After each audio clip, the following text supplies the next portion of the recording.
Barnes& Noble. I am so pleased to welcome you to our first event of 2006. Tonight is a special evening for us. I am very pleased to be hosting what is a celebration of a true labor of love, a product of perseverance in the face of mortality. We are celebrating the publication of the book City Souls, the 9th book of poetry by our esteemed friend, the Brooklyn Poet Laureate, Ken Siegelman. Ladies and gentlemen, Ken Siegelman means so much to the borough of Brooklyn. He was appointed Poet Laureate by Marty Markowitz in 2002. As a social studies teacher, he integrated poetry into his curriculum during his 3 decades of service at Abraham Lincoln High School. Over 200 of Ken's poems have been published in 20 journals in 14 different states. He has also published 8 other books of poetry, 3 of which have been distributed by Teachers Discovery Enterprises, and the Gifted Education Press. The Rockefeller Library at Brown University has also purchased Ken's books. In addition, I am happy to say that Ken Siegelman founded Brooklyn Poetry Outreach in partnership with the Park Slope Barnes Noble and the Brooklyn Borough President's Office. He is also co-curator of the acclaimed Poets Under Glass program. Ladies and gentlemen, please give the warmest welcome to a good friend and a wonderful poet, Mr. Ken Siegelman.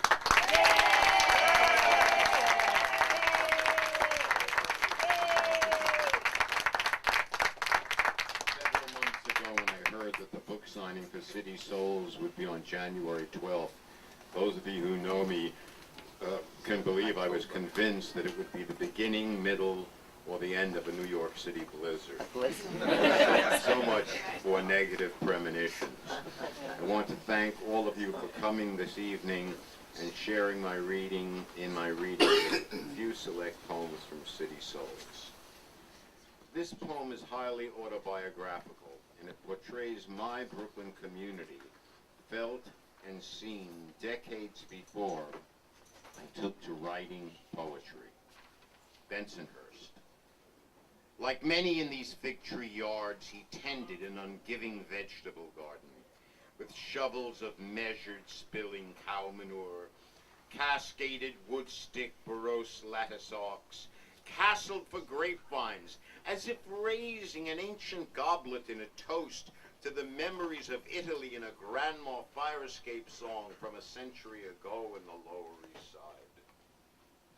No one ever seems to hear the seismic thunder of the L just above New York Avenue. Theirs is the stoicism of all the black-dressed widows, gnarling through their rosaries on front stoop chairs, as if the rest of Brooklyn and the city had long gone to hell all around them, never touching their Sundays, stirred into their gravy with the determination of a chef, conjuring the secret mix of ingredients locked up in the long-term memories of the race. And always it was the fathers, grandfathers, and all their sons, conceived in Park Buicks with the passion of hot-blooded Romeos who never read Shakespeare or heard of the Renaissance, but picked their Juliets out of convent homes just a few blocks away.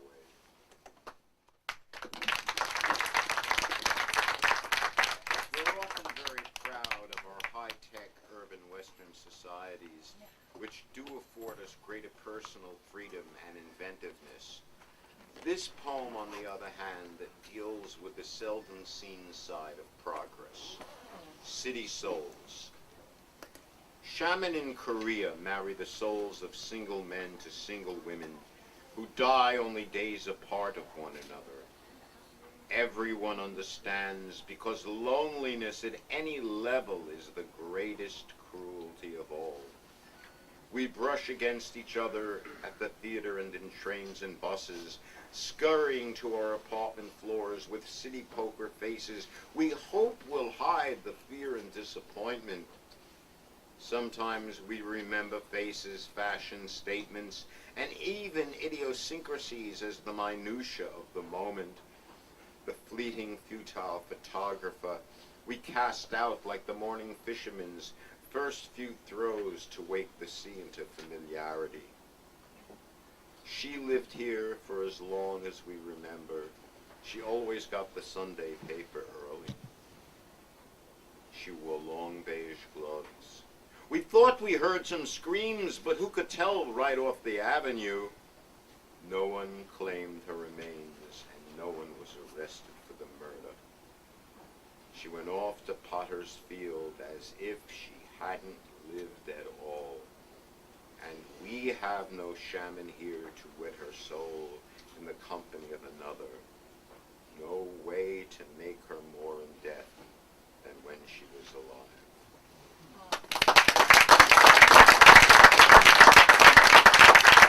For some of us, it is indeed difficult when we accidentally take the life of another living thing. We suddenly become aware of our own mortality and vulnerability. Dying dog. The dog lay on the shoulder of this one-way road, bleaching like a dying person's skin, with shallow gasps as if he'd run his final race. He twitched one hind paw every now and then, while his Spanish eyes teared into a gaze, as if he saw something well behind the clouded sun. I whispered to him as I bent upon one knee, and I know it didn't matter what I said, as long as another's voice reached out to him as company. Not to hold him in this graveled, naked grave, but to let him slip more easily into the place he had to go. I toweled him with my shirt, as much to comfort him as I needed to be free of all my hidden runs and the ones that waited up ahead.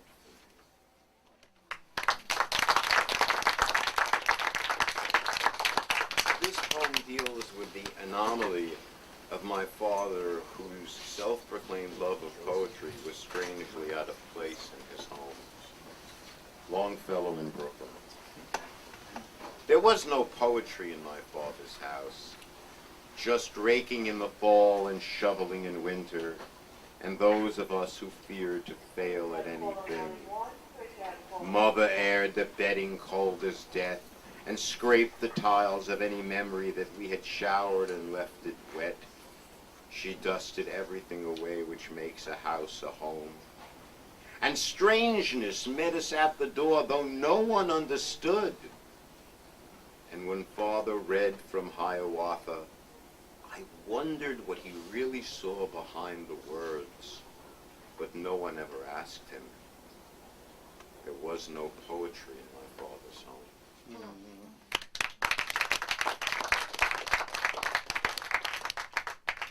Obliteration. Having long suffered the brunt of a childhood and adolescence of mixed ethnic background through the homogeneous nature of single identity in old New York City, I've often been driven to anger and rage at those who would conveniently like to profile me into pre-established stereotypes. Obliteration. I mean to gravel every path of my beginnings, and concrete any pore which bleeds with the minor scrape of nails or thorns or insects feasting off of me. Capillaries sanded clean and epoxied without a hint of evidence, sandblasted with shaved, lettered corners like a tombstone withered by the rain.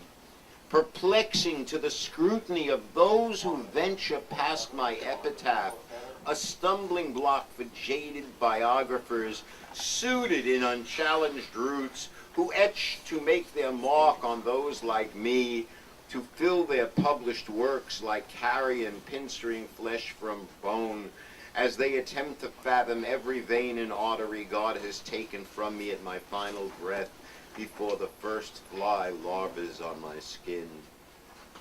I will leave a steel mesh lather's grill beneath the concrete of my origins, which no pick or axe can penetrate, leaving just the residue of pebbles to puzzle all of those who seek to find me in my father's sperm or in my mother's womb.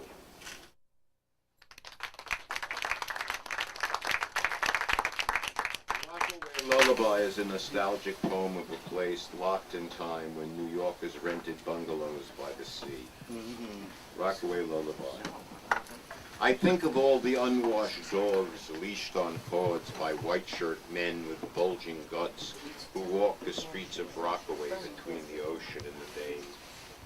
Yards with sinking wooden fences strewn with rusting kiddie wagons and bicycles sleeping off a binge passed out on an arm. How quickly all those humid summer nights spent in playland closed in like their stuffy bungalows, beaconed by the sadness of the sleepy single porch light, where mosquitoes waited violently to feast on their return. Tipsy mothers cotton citronella on their kids, and fathers sweat their beers off, snoring a lullaby to Rockaway in the deepest growls of sleep.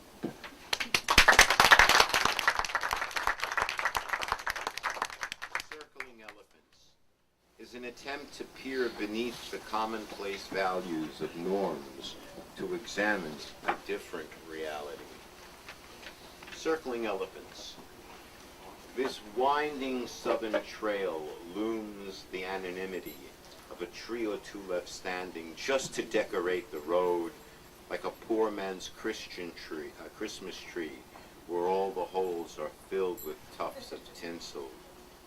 Children cartwheel in anticipation of the circus, which tents in August every year, headlined in the local press with photographs of elephants walking trunk to tails in circles, as if the men in boots with whips were loved by every elephant and by children who believe that elephants always wish to walk that way.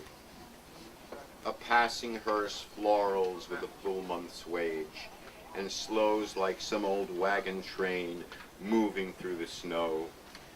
Those who drive behind keep their lights on bright through the grueling Alabama sun, thinking of the circus that the dear departed will miss this year and in all the years to come. Pulling at their neckties or patting down their skirts, in silent gaze beyond the trees to a place where the circus always comes, imagining the circus elephants and children kicking up the dust on this country road where nothing ever seems to change or grow.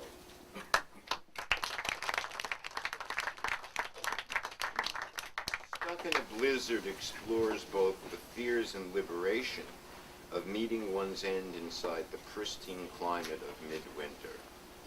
Stuck in a blizzard. I am stamped by all the sadness in my life, enveloped in a closed-off road like a winter traveler trapped inside the snow. My cell phone works, yet all of those I used to know think of me as dead, and in the strangest way, even through my panic, I prefer they never hear from me again. The voicemail on 911 dims any sign of hope as I blast the heater on while running out of gas. There are always firing squads for those escaping from the hangman, and lonely deaths of those purpled white inside the woodlands, where the deer I never hit live on to watch me frozen to the wheel.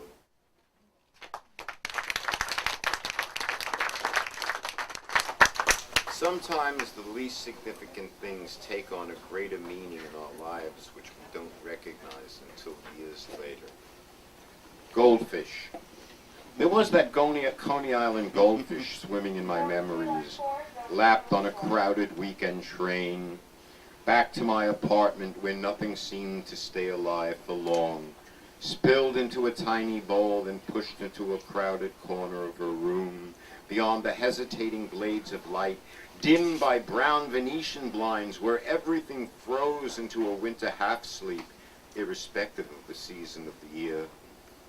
It was a prize I really didn't want to win, trying hard for several months to rid myself from him, when the kiss I'd gotten for winning him lapsed into the awkwardness of meeting her again, as she spoke only of the goldfish. Of all the other things I flushed away without a second thought or tossed into my alleyway, he had stayed alive as if to spite me.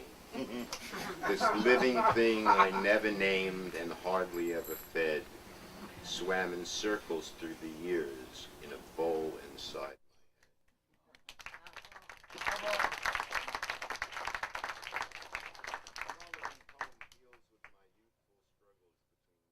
To my adopted and biological fathers. The mule driver. When father left for work, I only heard the tumblers and the closing lock. I never saw him leave or take his keys and change off the Empire vestibule in the hall beside my bed. I think I heard his cigarette voice sweetly say goodbye, and he would return with dirt and grease to scrub Boraxo powder with me at the bathroom sink just before supper. Our grime commingled in the sink like a transfusion, and I felt certain for an instant that he was my father.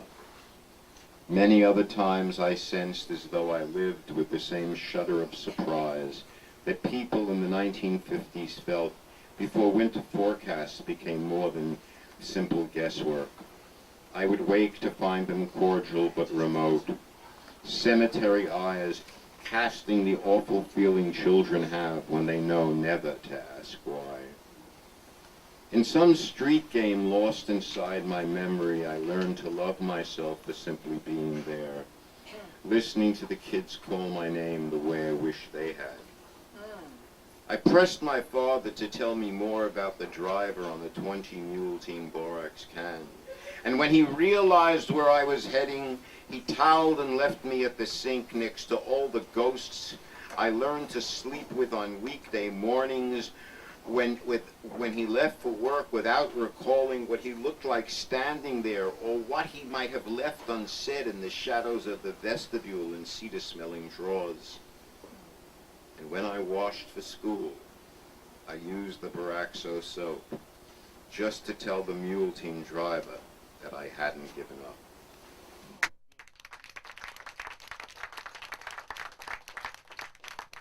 Imported dollar store dolls have their own ways of becoming naturalized American citizens. Taiwanese dolls. Their faces seem to bulge in that ivory, lifeless ways, imagined by those who set the molds when pouring plastic in the masks of American embryos, perhaps as they have always thought of us, and we of them.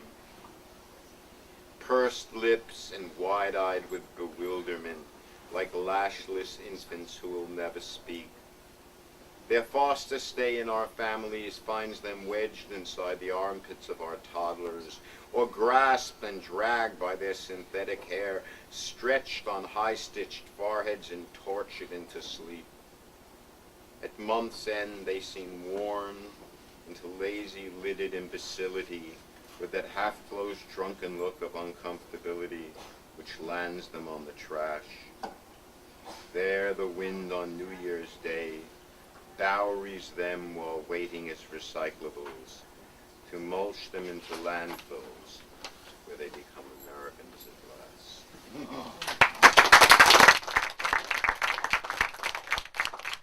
The next poem explores the weaknesses and inconsistencies in our beloved American value of private property. Private property.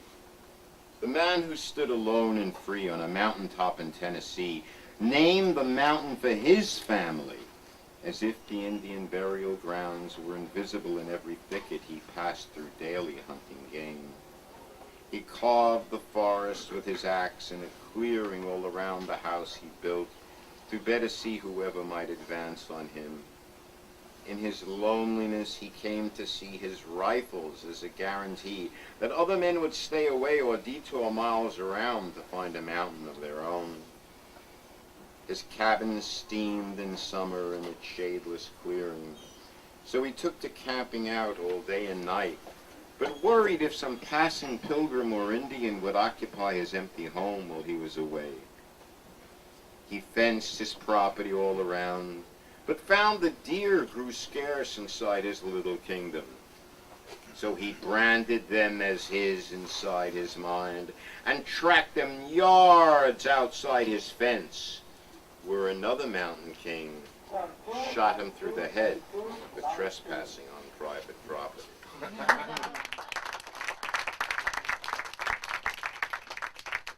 We all have experienced people existing on the fringe of group friendships. This poem attempts to provide some insight into such people. Frankie Fringe. In his family, he was likened to that second car used just to make those local stops at the grocery or bar. A flat-based bay with liver spots, rusting well outside the range of thieves or vandals who winced and looked the other way as if its own pathetic poverty cloaked it in invisibility, while parked or moving hesitantly in plain sight of everyone. I would guess he stuttered even as a child, sometimes more. Often less, well after those who taunted him died and moved on to greater levels of cruelty. He waits under the awning of a newsstand on the avenue, braced as if a bone-chill winter rain is always falling, cascading into icy puddles, inches from the dry spot where he holds a steamy coffee, waiting for the news truck man who always takes the time to smile. He says he loves to go out dancing in places where the lights are dim and everyone transforms into shadows of imagination. It's a place where no one talks too much, and awkward body moves masquerade as innovative steps, timing his arrival as he does when the open bar has blurred our vision and slurred our speech enough to make him feel like one of us. And lastly, children will learn that over time we are all broken toys, as old men will realize the needs of children who fail to see the difference. Broken toys. Older men with pasted hair, Oxford through the snow, icing at Brooklyn curbs. In dumpsters left ajar since New Year's Day, there are dolls' heads hatcheted with corded hair, spliced by freezing temperatures, while children fog their lips up at toy store windows and grip the old man's hands to still with smiles that there is happiness hiding somewhere in the glass. I've lived long enough to understand that we are all broken toys, crumpled in our dreams of plastic shining, like china plates where we imagine nothing breaks, or cracks in disappointing falls. I'm the old man with pasted hair who silently complies with every childhood dream just to keep the children smiling, feeling that my days are numbered before they realize I will also fill a dumpster, ignored by everyone who lives past me, blinded by the fate of broken toys and new ones in the window.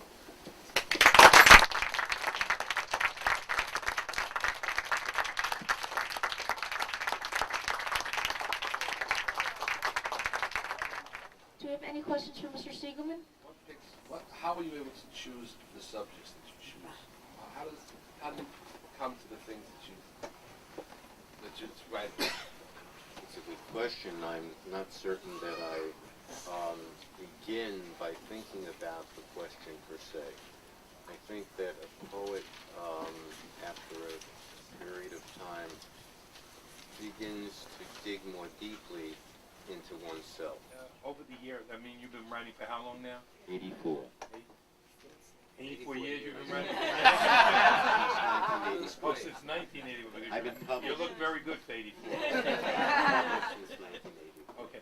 How has your poetry changed over the years? Let's say Remarkably. how was, how was it at I mean, first? it would be impossible to say, except if you were to purchase the earlier books, middle books, and later books, I think you'd be able to best ascertain how that has happened. Ken, you said you've been writing basically since 1984, Published. published. Could you make a living as a poet? No. There's no money in poetry, and there's no poetry in money.